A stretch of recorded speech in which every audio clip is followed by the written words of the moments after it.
This is The Joe Gaither Show on BamaCentral.com.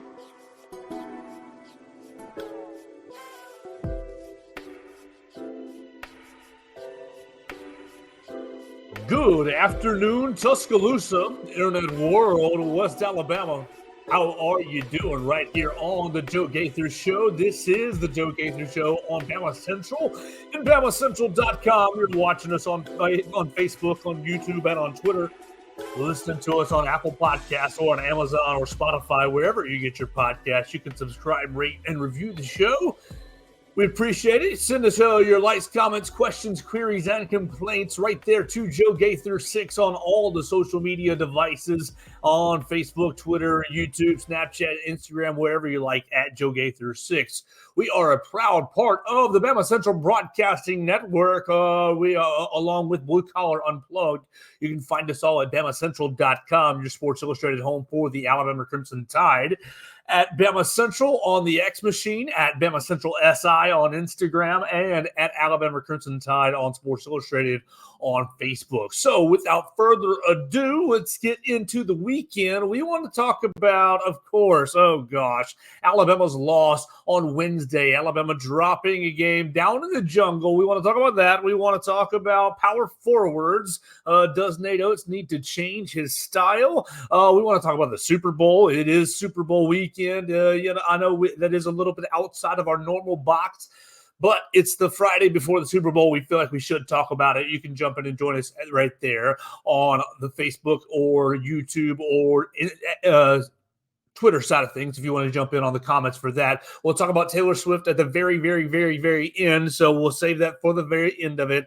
We'll just see where the day takes us. Let's first get the terrible stuff out of the way.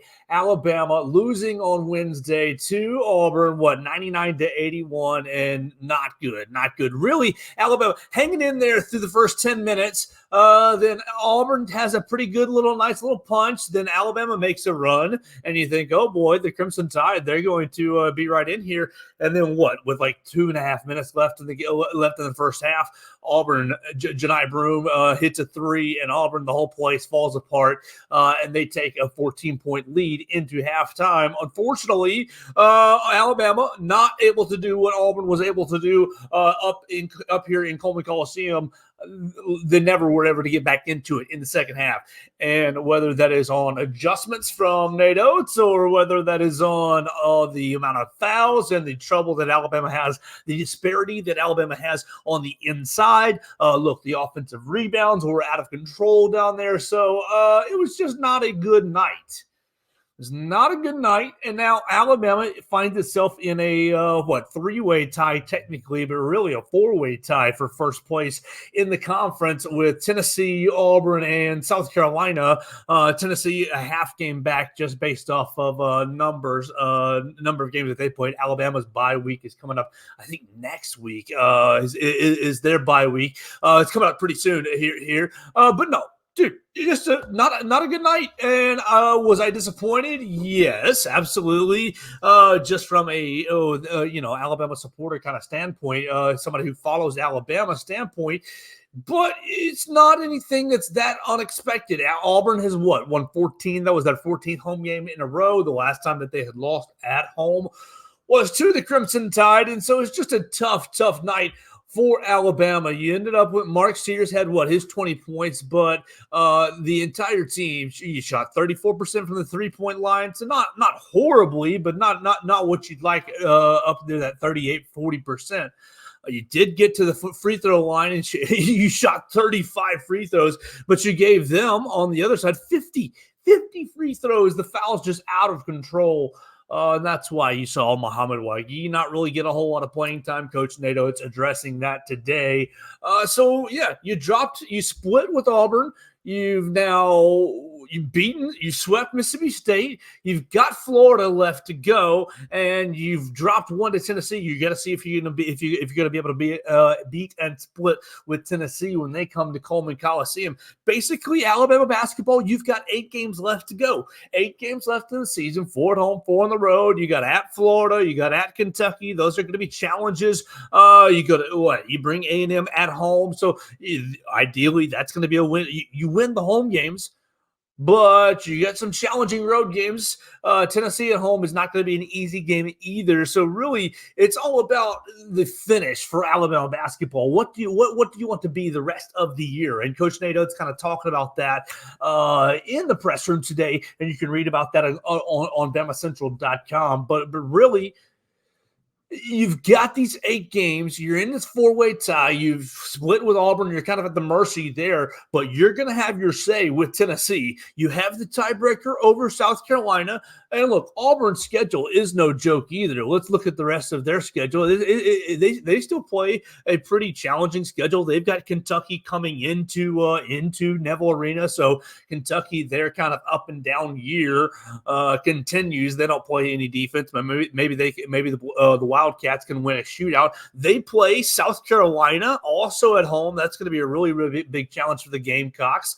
Then they go to Tennessee. So it's not going to be an easy road for Auburn either. If Alabama can get one of those games, and look, they go to Georgia, they're going to get one of these teams. Georgia's been up on South Carolina. They were up on Alabama. They were up on Tennessee. They were up on Florida. All of these games at home for the Georgia Bulldogs. And so maybe Georgia gives you a little bit of help and knocks Auburn down a peg. Auburn still has a home and home left with the Georgia Bulldogs.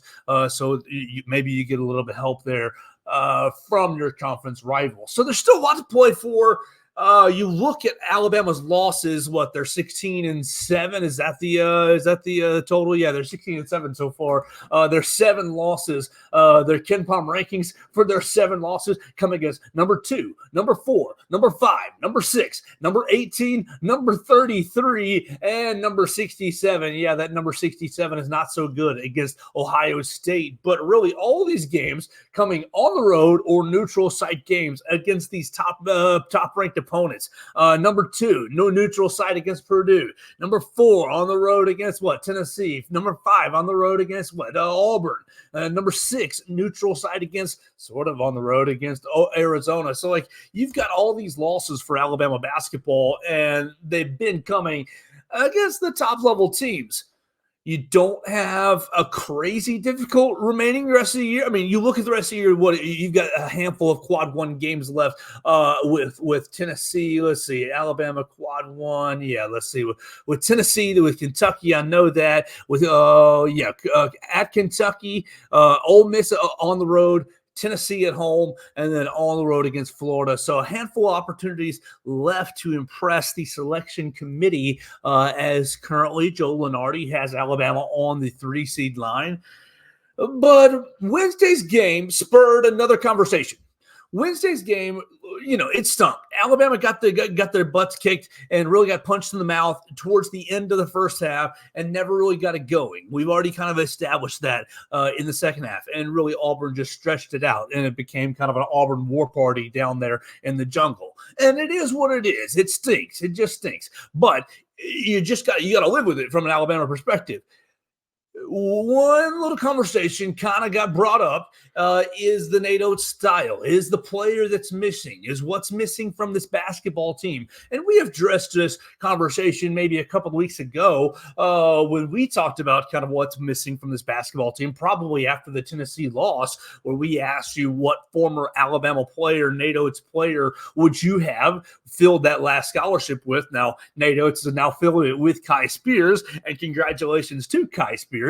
But we asked you that a couple of weeks ago right there at Joe Gaither 6 on the Twitter/X machine, and a lot of you chimed in and voted. We had Herb Jones, we had Brandon Miller, we had Charles Bediaco, and we had a blank space for you to fill in your empty player. And a lot of people chimed in and put John Petty. There was a bunch of different names, Javon Quinterly as well, and great players in the NATO system. But really, the right answer is Charles Bediako, because you miss him so badly. If Charles Bediako was on this team and not injured in the NBA G League, as he got G League offered and kind of 2-way contract, 10-day contract, and then got hurt in the Spurs system. So his season is now kind of a wash from his standpoint, and his money hasn't really panned out to this point. Now it might, but Charles Bediako on this team, on this Alabama Crimson Tide team, would allow your Grant Nelson to play the 4, would give you that rim protection, would give you a lot of freedom in the switches, would forgive a lot of your defensive mistakes and a lot of your on-ball defending. Coach Nate Oates calling out Mark Sears after the Iron Bowl of basketball, saying we got to get better defense from our leader, Mark Sears. We got to get better on-ball defense from Mark Sears. And I ask you, and people have asked, is that appropriate for him to call out Mark Sears? Do you think that's appropriate? You can kind of chime in right there at Joe Gaither 6. Do you think it's appropriate for him to call Mark Sears out, given how strong he is offensively? Mark Sears on the night chimed in with 25 points, 9 rebounds, 4 assists, a steal, only 3 turnovers. I mean, you had 15 turnovers on the night, and that doomed you. I think it was 10 turnovers in the first half. Just terrible execution in a place where you cannot have bad execution. And it was really discouraging to hear Coach Nate Oates today in the Coleman Coliseum media room. It was really discouraging to hear him say, some of it is effort and some of it is not understanding the scouting report. Some of it is not paying attention to details. That's a really discouraging thing to hear at this point in the year with only 8 games left in the season, especially when you talk, his specific example was Janai Broome. He had made like 200 some odd shots and only a small percentage had come with his left hand. And so the scouting report was to force Janai Broome to his left hand, to his offhand. But Alabama did not do that on Wednesday night.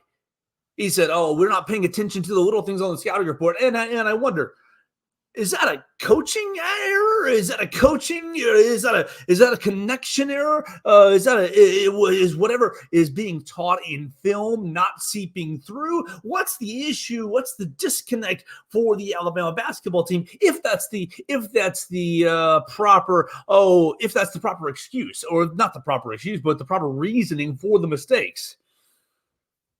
So why, or if it's not a coaching issue, is it a player issue? Now, Coach did say that the players are speaking up a bit more as the season has gone along. But you've got a veteran-led. You've got Grant Nelson's not a young guy. He's a third, fourth year player. Mark Sears is a senior. Aaron Estrada is a graduate student. So you've got some older players. Rylan Griffin's in his third year on the team, second year on the team. And you've got some older players here. I know you hit the transfer portal and you brought in a lot of new players, and absolutely you acknowledge that. But you've got a lot of older players who can you not understand? Are you not taking it seriously? I'm not real sure about that reasoning today that Coach Nate Oates gave for some of the defensive lapses that we've seen consistently throughout the year, whether it's on-ball pressure, whether it's switching to the right guy, whether it's getting help defense. I'm not real sure about that reasoning, how much weight that holds, how much water that holds for him to say that. So once again, I think it is okay for Coach Nate Oates to call out Mark Sears in the press like that because I'm sure that he's called him out in person. You saw if you were in Coleman Coliseum, you saw on Saturday night against Mississippi State the little video that showed Mark Sears getting the Hard Hat Award, and Mark Sears basically said, "Hey, yes, I can play defense. Look at me, I can play defense." So I think that he's obviously been addressed. This has obviously been addressed in practice already before. And so for me, I think it is appropriate for him to get called out a little bit, in the media. It wasn't very harsh, but after the game on Wednesday night. So what else came from the game on Wednesday night was we had a friend, a member of the media, somebody that works for a rival company, but, Chase Goodbread, we'll just call it Chase Goodbread basically insinuated that Nate Oates needed to find himself a wide-bodied power forward, so a glass-eating power forward. I believe was what was the phrase. And I like Chase a whole lot. I mean, really, there's not anybody on the beat that I don't like, but I think that he does a good job. But he's gotten a lot of heat, a lot of backlash, and now Chase probably does a good job of ignoring that from his standpoint because he's a lot wiser than I am. But I would like to contend that Nate Oates has had a handful of wide-bodied, glass-eating power forwards, and he basically acknowledged. Chase acknowledged that it doesn't necessarily fit the Nate Oates system, and that's true. It doesn't. But Alabama has had a handful of wide-bodied, glass-eating power forwards, and so here's the names that I came up with just since Coach Oates has been here. Coach Oates has had Javion Davis, who's now at UAB. He's had Juwan Gary. He's had Galen Smith. He's had James Rojas. He's had Keon Ambrose Hilton. And to an extent, he's had Noah Gurley and Noah Clowney. Now, Noah Clowney is not necessarily your classic wide-body, glass-eating power forward, but he's probably your best bet of what you're wanting, of what Nate Oates is willing to go after. And same with Noah Gurley as well. Noah Gurley just dangerous enough offensively, and just athletic enough defensively to give you what you want. These other guys, Javion Davis, Juwan Gary, Galen Smith, James Rojas, Keon Ambrose Hilton. I mean, these are your, oh my gosh, a bull in a china shop, no skill at all type players. And now I certainly appreciate what they offered to the Crimson Tide during their time here at the Capstone, but let's not fool ourselves. These are not premier type basketball players that, Javion Davis, he's having a good time at UAB. I haven't seen his numbers, and UAB is pushing for an at-large bid. I do know that if they don't win their conference. And go Blazers. It's nice to see the state of Alabama basketball as a whole being good. But, I don't want to see Galen Smith back out there roaming the paint. I don't want to see James Rojas. I mean, yes, James Rojas, Jimmy Buckets, he would go in there and work his tail off. He would go in there and give you his all. All these guys gave you a top effort, but they were worth next to nothing offensively. And while you say, you're going to get your 4 or 5 rebounds, yes, absolutely you could. But look at what's coming in next year's recruiting class in Aiden Sherrill.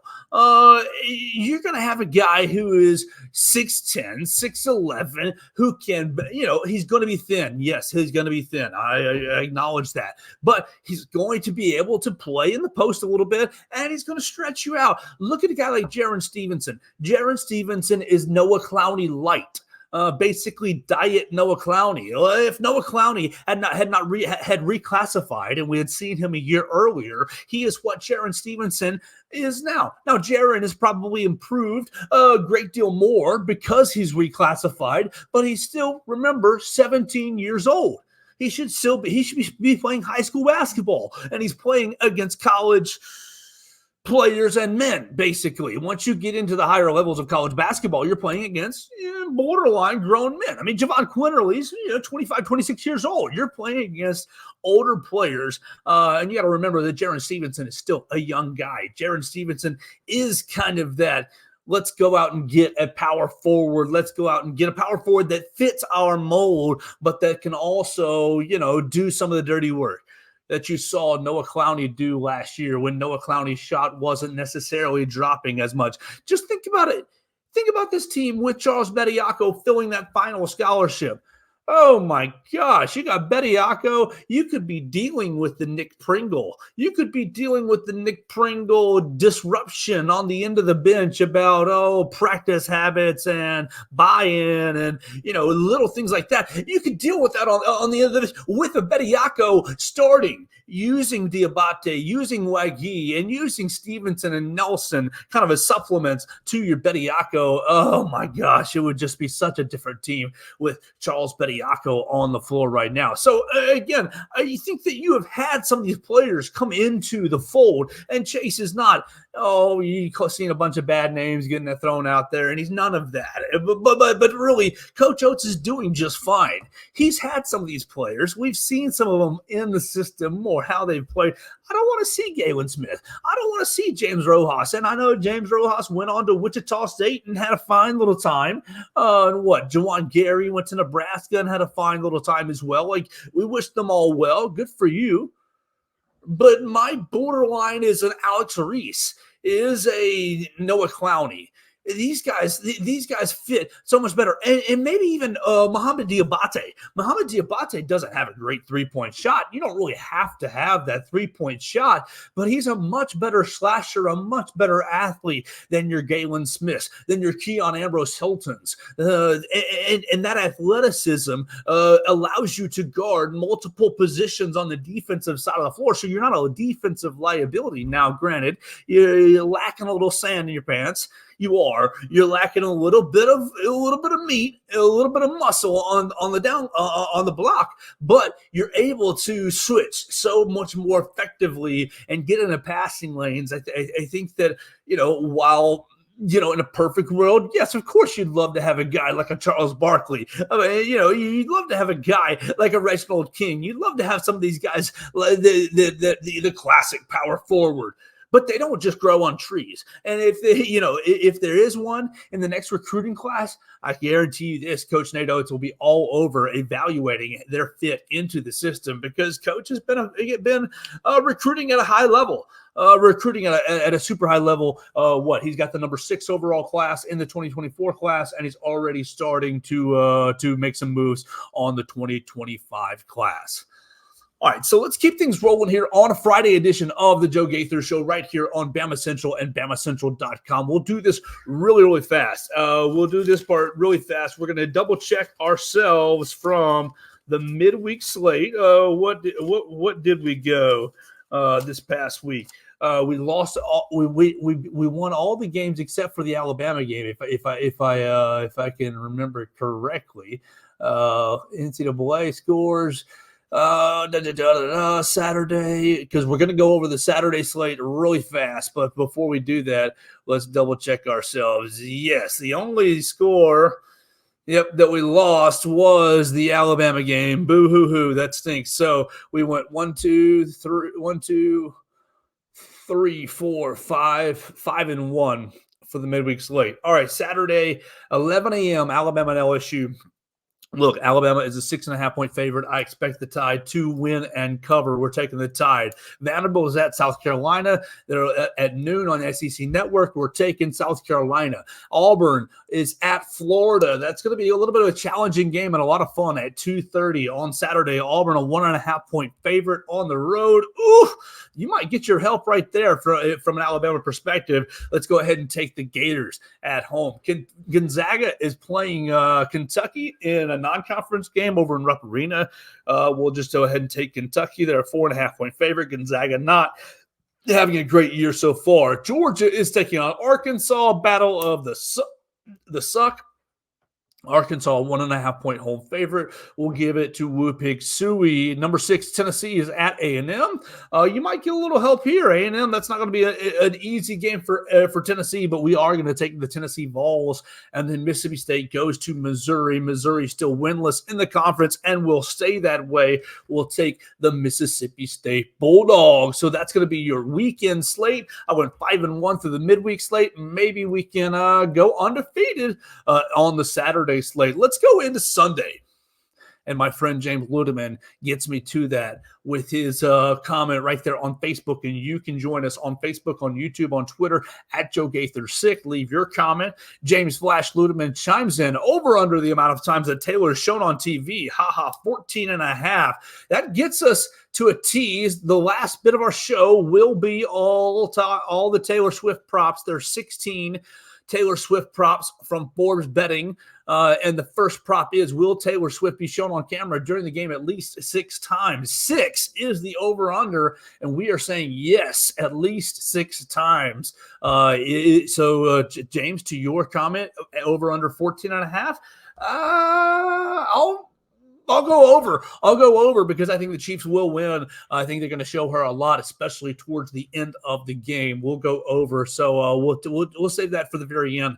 But let's talk about the actual Super Bowl. Look, this is not an NFL show, but it is Super Bowl Friday. We've kind of saved everything NFL wise, to try to condense everything. But we're going to talk about Chiefs and 49ers. Look, the Alabama perspective from the 49ers, you've got tight end Cam Latu, and he's on injured reserve. And I think Isaiah Buggs, I believe, is on injured reserve for the Chiefs. So there's nobody active from an Alabama perspective. And that's unfortunate. But you see another classic matchup with the 49ers and Chiefs. Let's see. There you go. Yeah, that's what I want right there. 49ers still a 1.5 point favorite. And I want to go back to a comment that I made. One of my loyal listeners. We chat all the time. Troy Williams and I. Yeah. Let's see. Troy Williams and I talked about the 49ers, and I worked it out with him. I picked.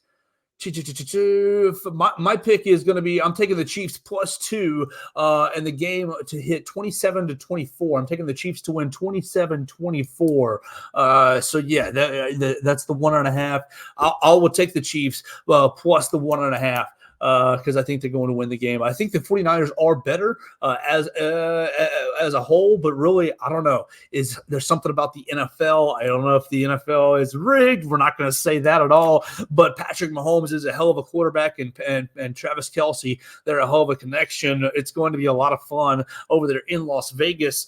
And I think right there at the end, you're going to see the Chiefs pull it out there. 27-24 is my prediction for Kansas City.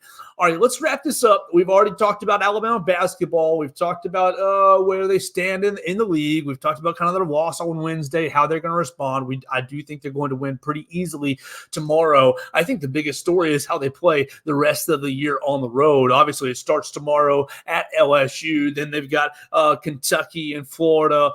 So they've got four not so easy road games left this year. What's my fourth one? I couldn't remember. Oh, at Ole Miss. Yes, at Ole Miss, right before the Tennessee game. So really, it's going to be how Alabama plays on the road, especially at Kentucky. Every time they've played a quality team on the road away from Coleman Coliseum, they seem to have struggled. They seem to get inside themselves and play a little bit soft. So let's finish this up with Taylor Swift. I don't know if you were a fan of Taylor Swift. If you're not, we haven't talked about it on the show because, frankly, it's not relevant to Alabama in any way. But here's my thoughts. Look, the whole year, it's been a lot of fun. I am not a Chiefs fan. You guys know that I'm a Chicago Bears fan, and they stink so badly. I acknowledge that. We do a podcast right here on the Twitter machine at BIM_pod, Believe in Monsters, where we commiserate about the Bears. But this isn't about the Bears. This is about Chiefs and 49ers. I think that the Chiefs are going to win. I think the story with Taylor Swift has been A-okay. I'm not like a Swiftie. I'm not banging all her tunes every day. If I hear, I like Anti-Hero just a little bit. I hear some of her old stuff. Of course, Teardrops on My Guitar. The original stuff is still kind of in my wheelhouse. But I'm not listening to it daily. I've got a lot of friends who are Taylor Swift fans. We support that. Look, I want to include anything that makes the game more inclusive. I know football is kind of often hard to get into because what's a first down? How do I explain, how do I explain a play action pass? Like, how do I explain, this is a 6-point play. This is a 3-point kick. This is a 1-point kick. Like, I know sometimes there's a little barrier there. If Taylor Swift gets people into the door, fine. By all means, put her on TV. Look, the amount of times that she's been on the broadcasts in each of these Chiefs games, I think it's been average of like 3 minutes per game. It's a 3-hour dang broadcast, and she's been on it 3 minutes. She's not an unattractive figure by any means. I think it's perfectly fine. Put her on there, get more people involved in the game, get more people loving the game. And I'm not crazy about her, but I'm not gonna sit here and complain about her presence being. Oh man, look, she's in the luxury box. She's just a player's girlfriend, and whether you want to think it's a plant or not, and there's a little bit of maybe you think it is a plant. I think that Travis Kelce and Taylor Swift might have gotten together originally as a PR fix, but I think they actually love each other, and if so, great. We support that. We support we want everybody to be happy in their romantic lives here on the Joe Gaither Show. So without further ado, let's get into the 16 Taylor Swift props for the weekend, and then we'll shut this bad boy down and get you on out of here. Number one, we've already addressed it. Will Taylor Swift be shown on camera during the game at least 6 times? We're saying yes. Number two, will Taylor Swift make it to Super Bowl on time for kickoff after her Tokyo concert? She is performing over there in Japan, so that's going to be a crazy trip, but I'm going to say yes again. Number three, will Taylor Swift be wearing a Travis Kelce jersey? This one I'm going to go no. All these are yes or no's. Number four, will Taylor Swift be shown singing along with the national anthem? Ooh. You know what? I'm going to say yes. Normally, they might sit there and listen, but I'm going to say she is going to be shown singing along. Will Travis Kelce make Swift's famous heart hands after scoring a touchdown? You know the heart hand signal, and I say absolutely so. If Travis Kelce scores a touchdown, he's throwing up the heart hands. Number 6, will Swift be shown hugging Kelce's mom during the game? 100% yes. Number 7, will Swift hug Brittany Mahomes after a Chiefs touchdown? Yes. Number 8, will the broadcasters mention a Swift lyrics at least 3 times? You've got Tony Romo doing the broadcast, right? So Tony Romo is going to be cheesy with it. He's going to be really cheesy with it. So I will say yes again. Number 9, will Taylor Swift be shown on camera during Usher's Super Bowl halftime show? Ooh.